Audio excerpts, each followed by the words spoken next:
Good morning, students. Today we revise the chapter number 1, the Constitution. Okay. So, students, first of all, I tell you about why should we respect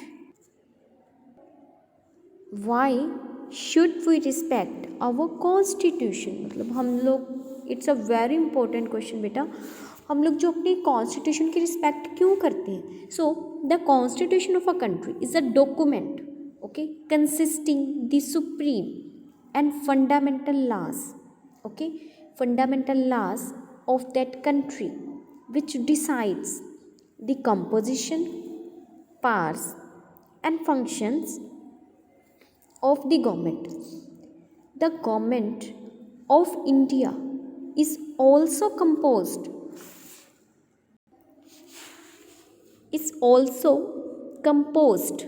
okay, according to the principles laid down in the Constitution of India.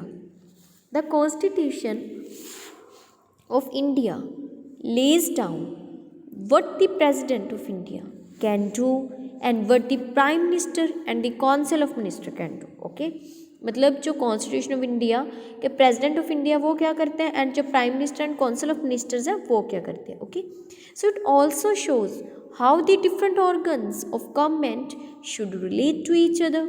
Okay, so for instance, what the executive can do by itself and what should be the relation between the legislature, okay, the executive and judiciary, and also of course between them and the ordinary citizens.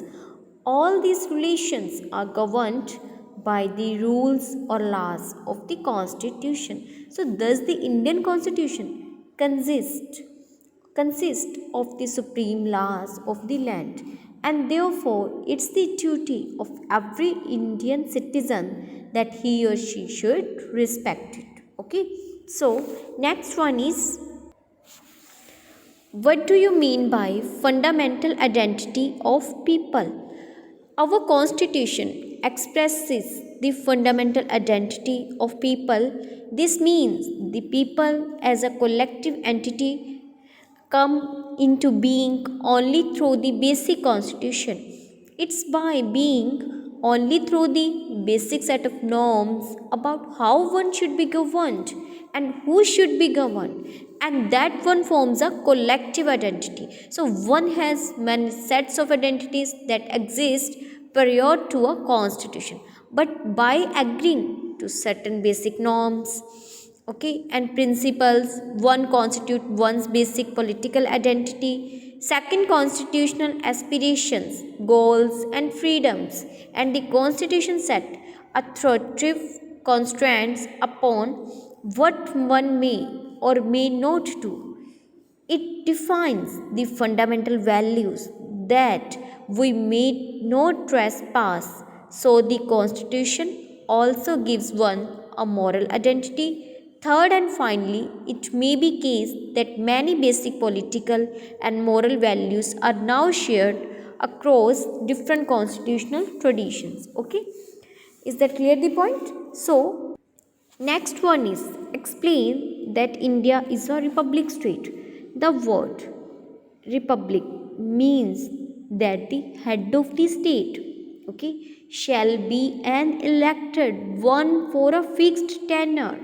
In the Indian constitution, there is no room for a hereditary monarch like the one in England. Okay, so at the time of the assumption of office, the president has to take an oath to devote himself to the service and well-being of people of India.